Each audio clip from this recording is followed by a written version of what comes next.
എല്ലാ പ്രിയപ്പെട്ടവർക്കും പുതിയൊരു വീഡിയോയിലേക്കും നമ്മുടെ ചാനലിലേക്കും സ്വാഗതം.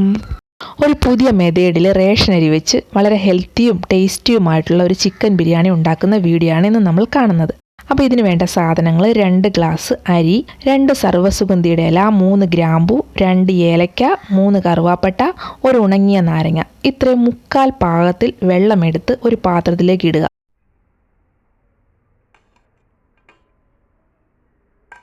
ഇതിനോടൊപ്പം തന്നെ നമ്മൾ ഒരു 1.5 ടേബിൾ സ്പൂണോളം എണ്ണയും 1 ടേബിൾ സ്പൂൺ ഉപ്പും 1/2 ടേബിൾ സ്പൂൺ മഞ്ഞൾപ്പൊടിയും ചേർത്ത് ഈ വെള്ളം തിളയ്ക്കാനായിട്ട് മൂടി വയ്ക്കുക.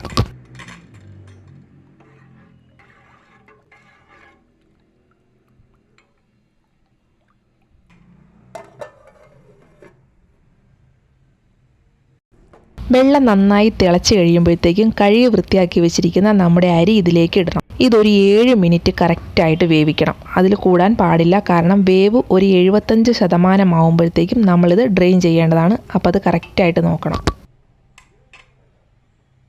അതവിടെ വേവുമ്പോഴത്തേക്കും നമ്മളുടെ ചിക്കൻ്റെ കാര്യങ്ങൾ റെഡിയാക്കാം.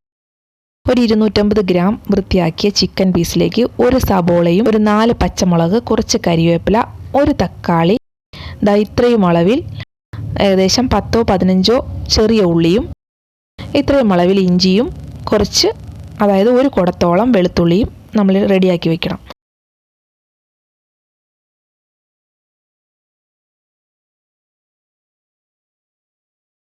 ആ സമയത്ത് നമ്മുടെ അരി ശ്രദ്ധിക്കാൻ നമ്മൾ മറന്നു പോലും. അതൊരു 75% വേവാകുമ്പോൾ ഏകദേശം ഈ പരുവം ഒരു 7 മിനിറ്റ് മാത്രം വേവിക്കുക. അത് നമ്മൾ ഡ്രെയിൻ ചെയ്തിടണം. ഈ സമയത്ത് നമുക്ക് വേണമെങ്കിൽ ഉപ്പും കുറച്ചുകൂടി ആഡ് ചെയ്യാം.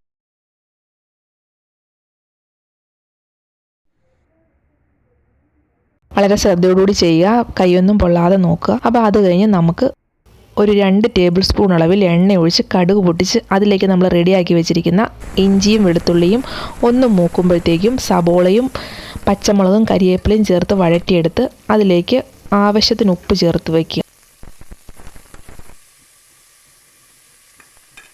അപ്പോൾ അതൊന്ന് സിമ്മിലാക്കിയിട്ട് നമ്മൾ ഡ്രെയിൻ ആക്കാൻ വെച്ചിരിക്കുന്ന അരി ഒന്ന് നേരെയാക്കിയിട്ട് ഇതേപോലെ തണുക്കാനായിട്ട് ഇങ്ങനെ വിടർത്തിയിടണം.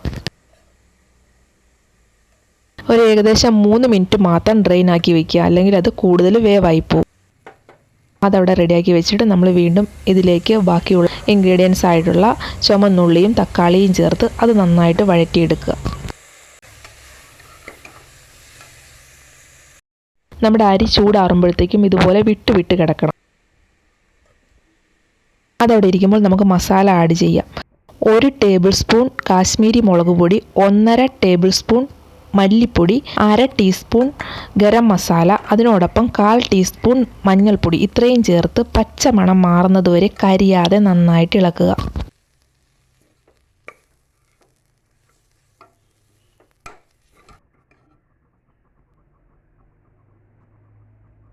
ഇതിൻ്റെ പച്ചമണം മാറിക്കഴിയുമ്പോഴത്തേക്കും ഗ്രേവി കുറുക്കിയെടുക്കാൻ വേണ്ടി കുറച്ച് വെള്ളവും ആഡ് ചെയ്യുക.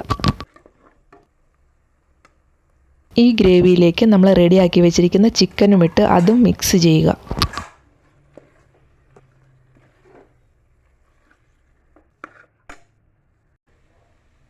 ഇപ്പോൾ ഇതിൽ വെള്ളം ഒട്ടുമില്ല, അതുകൊണ്ട് കുറച്ചുകൂടി വെള്ളം ആഡ് ചെയ്ത് ഈ കുക്കർ അടച്ച് 2 വിസിൽ കേൾക്കുന്നത് വരെ നമ്മൾ ഇത് വേവിക്കണം.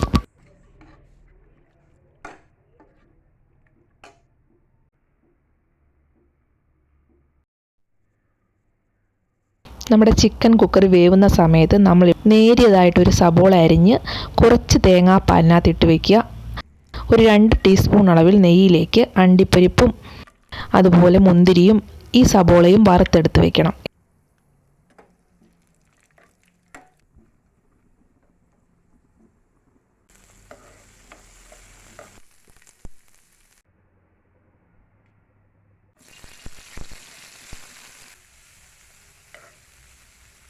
നമ്മുടെ സബോള തേങ്ങാപ്പാലിൽ മുക്ക് വയ്ക്കുന്നത് ഇങ്ങനെ നല്ല ക്രിസ്പി ആയിട്ട് കിട്ടാനായിട്ടാണ്. അപ്പോഴേക്കും നമ്മുടെ ചിക്കൻ ഇവിടെ 2 വിസിൽ കഴിഞ്ഞു. അതിലേക്ക് 1/2 ടീസ്പൂൺ അളവിൽ കുരുമുളക് പൊടിയും ചേർത്ത് നന്നായിട്ട് കുറുക്കിയെടുക്കുക. ഇനിയാണ് നമ്മുടെ ഫൈനൽ പാർട്ട്. നല്ലതായിട്ട് വൃത്തിയാക്കി ഒരു വാഴയില വാട്ടിയെടുത്ത് അതിലേക്ക് നമ്മുടെ ചോറും വെക്കുക, കുറച്ച് ഗ്രേവി വെക്കുക, അതിൻ്റെ മുകളിലേക്ക് അണ്ടിപ്പരിപ്പ് മുന്തിരിയും സബോളയും വെക്കുക. ഇങ്ങനെ ലെയർ ചെയ്തിട്ട് ഇടയ്ക്ക് ഓരോ ടീസ്പൂൺ അളവിൽ നെയ്യും ചേർത്ത് ഇത് നന്നായിട്ട് ചോറിൻ്റെ പൊതിഞ്ഞ് കിട്ടത്തില്ലേ അതുപോലെ പൊതിഞ്ഞെടുക്കണം. എന്നിട്ട് ഇതൊരു സ്റ്റീൽ പാത്രത്തിലേക്ക് വെക്കണം. ഈ സ്റ്റീൽ പാത്രം നമ്മുടെ കുക്കറിനകത്തേക്ക് വെക്കാൻ പാകത്തിലായിരിക്കണം. കുക്കറിന് പകരം ഇഡ്ഡലിത്തട്ട് നമുക്ക് വേണമെങ്കിൽ ഉപയോഗിക്കാം. കുക്കറിൽ കുറച്ച് വെള്ളമെടുത്ത് അതിൻ്റെ അകത്തൊരു ബൗൾ വെക്കുക. അതിനകത്തേക്ക് ഈ സ്റ്റീൽ പാത്രം പൊതിയോടുകൂടി ഇറക്കി വയ്ക്കുക. കുക്കർ അടച്ചിട്ട് 2 വിസിൽ വരെയും കാക്കുക. അതിനുശേഷം നമ്മൾ ആദ്യം ചെയ്തതുപോലെ ഡ്രെയിൻ ചെയ്തെടുക്കുക. ഈ വെള്ളം നമ്മൾ ബൗളിനോടൊപ്പം കുക്കറിൽ ഒഴിച്ചു വെച്ച വെള്ളമാണ്. സ്റ്റീൽ പാത്രവും ബിരിയാണിയും ഇങ്ങനെ കമന്ന് വരുന്നത് കൊണ്ട് അതിലേക്ക് ഒരിക്കലും ഇത് മിക്സ് ആവത്തില്ല. ഞാൻ ചെയ്തത് ഈ രീതിയിലാണ്. ഈ രീതിയിൽ ചെയ്യുമ്പോൾ കൈ പൊള്ളാൻ ചാൻസ് ഉള്ളതുകൊണ്ട് നിങ്ങൾ ക്ലിപ്പിട്ട് അടച്ചിട്ടാൽ മതിയാവും. അതിനുശേഷം നമ്മൾ ഇതുപോലൊരു പാത്രം വെച്ചിട്ട് കൈ പൊള്ളാതിരിക്കാൻ ഒരു ടവലും അതിൻ്റെ മുകളിലിട്ട് ആ കുക്കർ നേരെ കമത്തി ഇങ്ങനെ വെക്കുക. പതുക്കെ കുക്കർ ഇങ്ങനെ തുറക്കുമ്പോഴത്തേക്കും നമ്മുടെ ബിരിയാണി റെഡി. അപ്പം എല്ലാവരും ഇഷ്ടപ്പെട്ടെങ്കിൽ ഈ വീഡിയോ ഒന്ന് ട്രൈ ചെയ്ത് നോക്കണേ. അതുപോലെ തന്നെ ആദ്യമായിട്ടാണ് ചാനൽ കാണുന്നതെങ്കിൽ ഒന്ന് സബ്സ്ക്രൈബ് ചെയ്യണേ, ലൈക്ക് ചെയ്യുക, ഷെയർ ചെയ്യുക.